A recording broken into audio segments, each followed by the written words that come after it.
Hey there, geeks and geekettes. Mass Movement have given me another graphic novel to review. This time, Wolverine, The Long Night.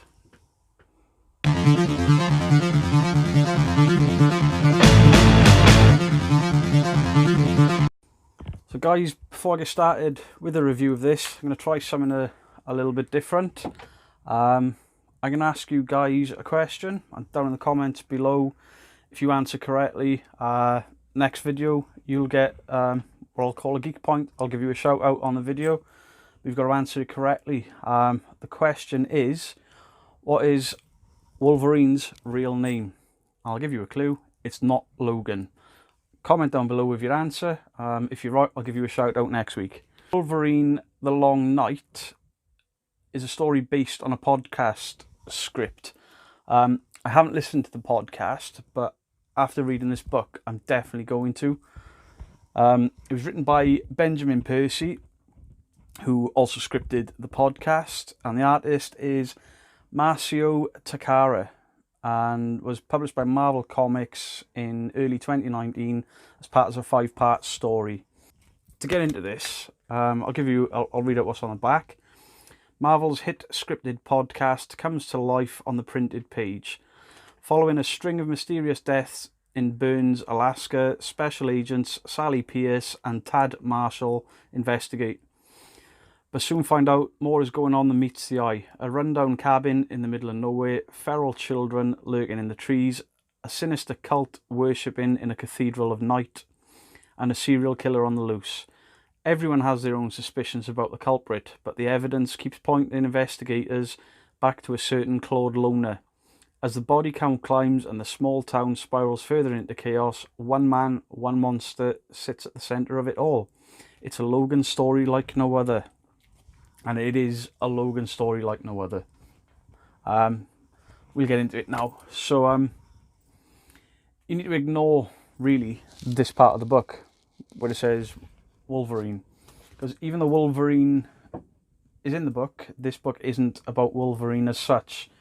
This book is a murder mystery that happens to feature everyone's claw-wielding Canadian mutant. This book is about as much of Silence is the Lambs is about Hannibal Lecter as this is about Wolverine. He's in there, he's prominent, but he's not in every page, he's not in every scene. In fact, I'd go as far as to say that Logan, or Wolverine, he's almost treated as more of a boogeyman. I'm trying to think of where I could draw a comparison. John Wick. He's like a John Wick-esque character, but instead of guns, he's got claws that pop out of his fists. So the story for me is stripped away all of the overexposure of the pop culture phenomenon of Wolverine. It strips him back to how I remember Wolverine as a loner and a bit of an animal. And this book is shrouded in mystery. Unlike our hero Wolverine, it's shrouded in violence. It works, it really does work. So Wolverine The Long Night focuses on 2 federal agents who are investigating a town called Burns in Alaska in the wake of a string of grisly murders, and these murders appear to be linked to Wolverine. This book is a detective story first and foremost. This is not, it's more like a comic book version of True Detective than a yellow spandex clad X-Men tale or Wolverine tale. The opening of the story is told through eyewitness interviews conducted by the previous mentioned FBI agents. They are, and that's a local cop. The local agents, Sally Pierce and Tad Marshall, and they investigate a series of grisly, brutal murders. And these 2 characters are our protagonists, and then our narrators. We, the reader, investigate the mystery along with them. And when you read this book, you'll seriously be second guessing yourself on what you think is going on and who's committing murders, etc. I mean, at various points in the first few stories or first few comics in this book, I was thinking Sabretooth or the Wendigo. They were both in my suspect lineup. Maybe the book's designed to make you think that way, but obviously you'll come up with your own ideas as you're going through, and I'll guarantee you they're all wrong. Obviously, I've got a massive amount of knowledge and love for the Wolverine character, but you can cast that aside and enjoy this for the mystery it is, and it works in the character of Logan that I knew and loved. The mystery draws you into the mystery of Logan as a character as well. It's really impressive how well written this story is, and it's a very fresh feeling way to tell the story of a character that we all know and most of us love. And the art in this book, it's awesome.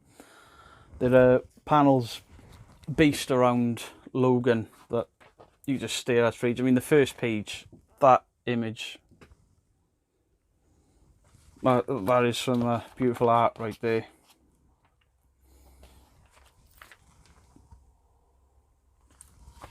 Masio Takara's art is as fresh as the story is for me, and if you've got Wolverine or X-Men fatigue or you've dropped off, then this is the book for you.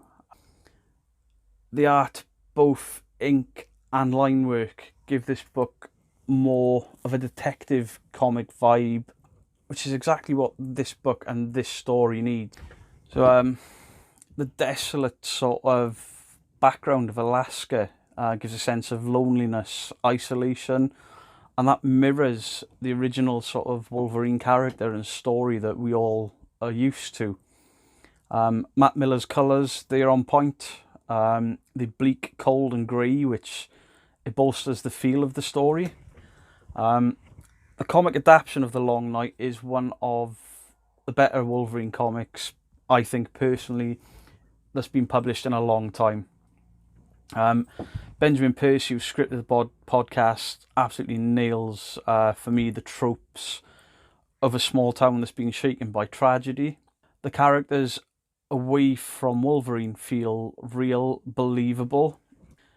There's a grumpy sheriff, over-enthusiastic deputy, the hardened female detective, that share sort of their harrowing tales leading up to this book.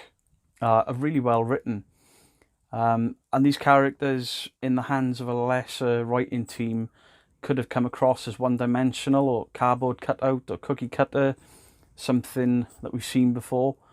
But script, it really does draw you in and demands your brain to engage and to think. And these would-be cardboard characters are fleshed out really well. This is a spoiler-free review, so I won't spoil the ending of the book for you. But in regards to the ending, for me it landed. There was no overblown comic book action set piece, which would have undone everything in the build-up. The ending, for me, perfectly matches the rest of the story. It was absolutely perfect. Oh, this is rare for me. But this book, Wolverine the Long Night, 10 out of 10. Honestly, it's the best sort of short graphic novel I've read in a long, long time, especially involving Wolverine. I mean, the art is absolutely perfect. I mean, that cover sums up the story. Try and find something that's not sort of spoilerific. I mean, it's quite a dark comic, and the bleak tones reflect the story, and it really does work for it. Yeah, perfect art, brilliant story, amazing characterization, and using Logan as a John Wick style boogeyman / protector it's an inspired idea, I think. So anyway, guys, that's my review. 10 out of 10 for Wolverine the Long Night. Now answer your Geek Point question in the comments below, or discuss the book down below. Let's get a conversation going. But please keep the conversation down below, if we have one, spoiler free for people that haven't read this book yet, because I think this graphic novel, I don't think it's out yet. I've been your bearded geek. Thanks for tuning in. Like, share, subscribe, all that good stuff, and I'll see you guys soon. Bye.